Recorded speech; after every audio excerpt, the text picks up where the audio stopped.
ৰাইজে ক'লে যে জনজাতি ভোট নালাগে, তেনেকৈ কৰি ৰাখিছে। সেই মানুহজনক আমি কেনেকৈ ভোট দিম? ইয়াত এজন প্ৰতিনিধিয়ে তেওঁ এতিয়া প্ৰতিনিধি কৈছে যে আমাৰ জনজাতি ভোট নহ'লেও হ'ব।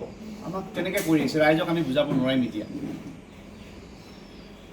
তেনেকৈ কোনোবা তেখেতে ট্ৰাইবেল সমাজৰ হৈ কাম কৰি আছিলে, গ্ৰাম্য উন্নয়নত কেনেকৈ হাত দিছিলে, কেনেকৈ ইফাল সিফাল কৰিছিলে, তেনেকুৱা ধৰণৰ চৰ্চা হ'ল।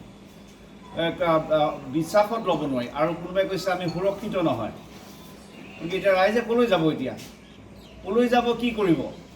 গতিকে ৰাইজে কৈছে যে বিহপুৰীয়া সমষ্টিৰ ৰাইজ অভিজ্ঞতাপুষ্ট ৰাইজ, বিহপুৰীয়া সমষ্টিৰ ৰাইজে ৰাইজৰ প্ৰতিনিধি এবাৰ দুবাৰ নহয় 4বাৰকৈ পঠাইছে। আৰু তেনেকুৱা প্ৰতিনিধিয়ে চৰকাৰ মন্ত্ৰীও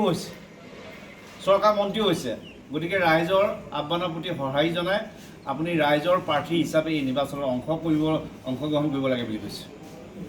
আৰু যদি নিৰ্বাচনত আমি অংশগ্ৰহণ কৰিবলৈ এতিয়া আমি এই যাত্ৰা কৰিব বিচাৰিছোঁ, তাৰ বাবে মনোনয়ন দিব লাগিব। মনোনয়নৰ অহাকালি অন্তিম দিন। এতিয়া আহি এটা সিদ্ধান্তত আমি উপনীত হ'লোঁ, অহাকালিলৈ আমি মনোনয়নত ভাগ ল'বৰ কাৰণে যাম। মনোনয়নত ভাগ ল'বলৈ যাম। পৰৱৰ্তী চৰকাৰৰ লগতে আমাৰ ৰাইজৰ প্ৰতিনিধিগৰাকী থাকিব লাগে বুলি কৈছে। আমি চৰকাৰৰ লগতে থাকিম। নিৰ্বাচনত এতিয়া এইটো নিৰ্বাচনৰ সকলোৱে সাজ পিন্ধিব, ৰাইজৰ সাজ। নিজৰ যি আছিলে আমাৰ দলৰে বুথ সমিতি বুলি আছিলে, বুথত কাম কৰি আছিলে, শক্তি কেন্দ্ৰত কাম কৰি আছিলে, মৰ্চাত কাম কৰি আছিলে, বা মণ্ডল জিলা য'তে কাম কৰি আছিলে, এতিয়া ৰাইজ হিচাপে সকলোৱে অংশ ল'ব। এতিয়া নিৰ্বাচনৰ সাজ পিন্ধিব, ৰাইজ হিচাপে অংশ ল'ব।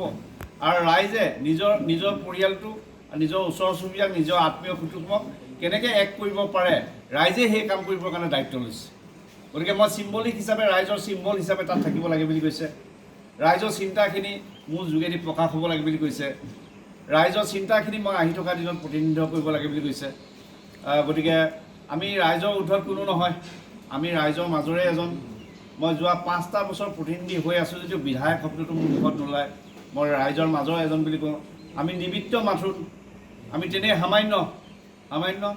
গতিকে এই যাত্ৰাটো ৰাইজৰ যাত্ৰা। এই যাত্ৰাত বিহপুৰীয়া সমষ্টিৰ প্ৰতিটো পৰিয়ালৰ, প্ৰতিটো জনগোষ্ঠীৰ, প্ৰতিটো সম্প্ৰদায়ৰ অংশগ্ৰহণ লাগিব। সকলোৱে সহায় সহযোগ লাগিব, সকলোৱে আশীৰ্বাদ লাগিব। আৰু তাৰ যোগেদি বিহপুৰীয়া সমষ্টিবাসীৰ মান স্বাভিমান থকা যে আমাৰ ৰাইজ, সেইটো প্ৰতিপন্ন কৰিব লাগিব। সন্দেহ, অবিশ্বাস আৰু ৰাজনৈতিক বৈষম্য আৰু অবিচাৰ যিটো হ'ল, বিহপুৰীয়া সমষ্টিবাসীৰ প্ৰতি যিটো অসন্মান হ'ল, বিহপুৰীয়া আমাৰ দলীয় বুথৰ পৰা আমাৰ দলৰ সকলো স্তৰৰ কাৰ্যকৰ্তাক যিটো আঘাত দিলে, তেওঁলোকৰ পচন্দ, ৰাইজৰ পচন্দ প্ৰাৰ্থীগৰাকী ল'ৰা-ছোৱালীক নুঠুৰিলে, যাৰ ফলত ৰাইজে যথেষ্ট আঘাত পাইছে। আৰু যোৱাকালিৰ পৰা ৰাইজৰ লগত হোৱা আলোচনা আৰু যোৱা কেইদিনৰ পৰা ৰাইজে সঘনে যোগাযোগ ৰাখি এটা আলোচনাত আহি সকলোৱে উপনীত হৈছে যে এই অভাজনে ৰাইজৰ প্ৰাৰ্থী হিচাপে নিৰ্বাচনত অংশ ল'ব লাগে। এয়া ৰাইজৰ মতামত। গতিকে এইটো ডাঙৰ সিদ্ধান্ত। আৰু যোৱা কেইদিনত ৰাইজে পৰীক্ষা কৰিলে, যিজন প্ৰাৰ্থীক দিলে, প্ৰাৰ্থীগৰাকীয়ে কাৰ্যকৰ্তা ৰাইজৰ প্ৰতি যথাযথভাৱে ৰাখিবলগীয়া যিটো মান সন্মান মৰম চেনেহ দিয়াত ব্যৰ্থ হ'ল বুলি কৈছে। বিশেষকৈ মহিলা আইসকললৈ যি একাজলি সন্মান বা এখন গামোচা দি যিটো সন্মান দিব লাগিছিল, তেনেকুৱা নঘটিলে বুলি কৈছে। যোৱাজনো ক'ৰবাত ৰৈ থাকিবলগীয়া হ'ল, কোৱাখিনিও শুনিব নোহোৱা হ'ল, বা ক'ৰবাত বৈঠক দি পিনিও বৈঠকখন বাতিল কৰি দিয়া হ'ল বুলি কৈছে। বিশেষকৈ জনজাতি অঞ্চলত কেমেৰা বুলি এটা অঞ্চলত বৈঠক দিছিলে, তালৈ নগ'ল। বিধানসভা সমষ্টি ইয়াৰ জনপ্ৰতিনিধি হিচাপে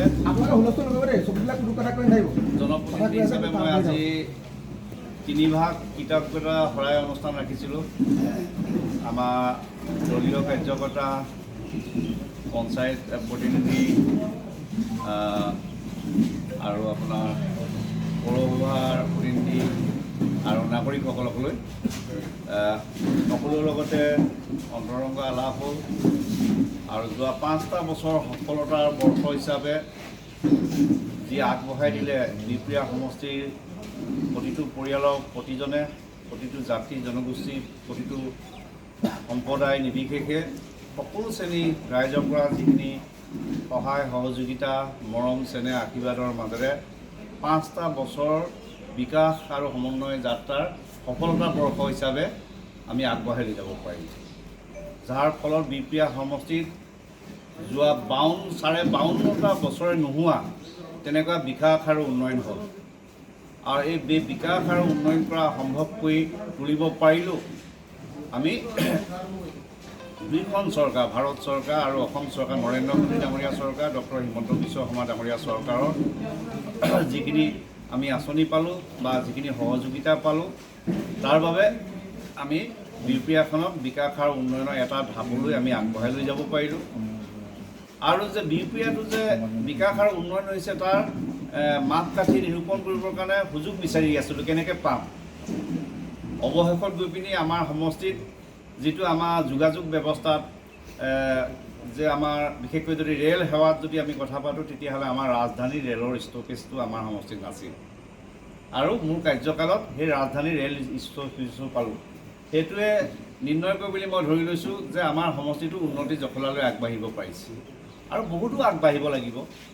মই তাৰ লগে লগে কেইভাগমান নতুন প্ৰকল্পৰো প্ৰস্তাৱ ৰাখিলোঁ আমাৰ স্থানীয় সাংসদ মহোদয়ৰ যোগেদি, ভাৰত চৰকাৰে ৰঞ্জিত দত্ত ডাঙৰীয়াৰ যোগেদি, বিশেষকৈ যে তাঁতীবাহাৰ ৰেল ষ্টেচনটো অমৃত ৰেল ষ্টেচনত অন্তৰ্ভুক্ত কৰিবৰ কাৰণে প্ৰস্তাৱ ৰাখিছোঁ। একেলগতে উত্তৰ গাঁথনি আৰু টিপলিং ৰেল ষ্টেচন আপগ্ৰেডেশ্যনৰ প্ৰস্তাৱ তাত ৰাখিছোঁ আৰু আমাৰ বানদুৱাৰত যিটো লেণ্ডশ্লাইড হয়, ভূমিস্খলন হয়, যাৰ ফলত যাতায়াত ব্যাহত হয়, তাত ফ্লাইঅভাৰৰ তাত প্ৰস্তাৱ ৰাখিলোঁ।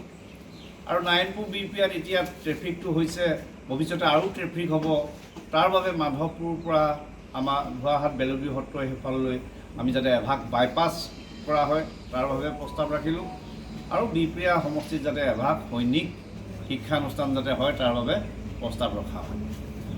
আৰু 2026 আহিবলগীয়া নতুন চৰকাৰৰ জৰিয়তে আমি ভৱিষ্যতে আৰু কি কি কাম কৰিবৰ কাৰণে বিচাৰিছোঁ সেইখিনি পৰিকল্পনা আমি অহা 25 তাৰিখে আমি ৰাখিবৰ কাৰণে চেষ্টা কৰিম। আমাৰ চিন্তাখিনি কি আছে।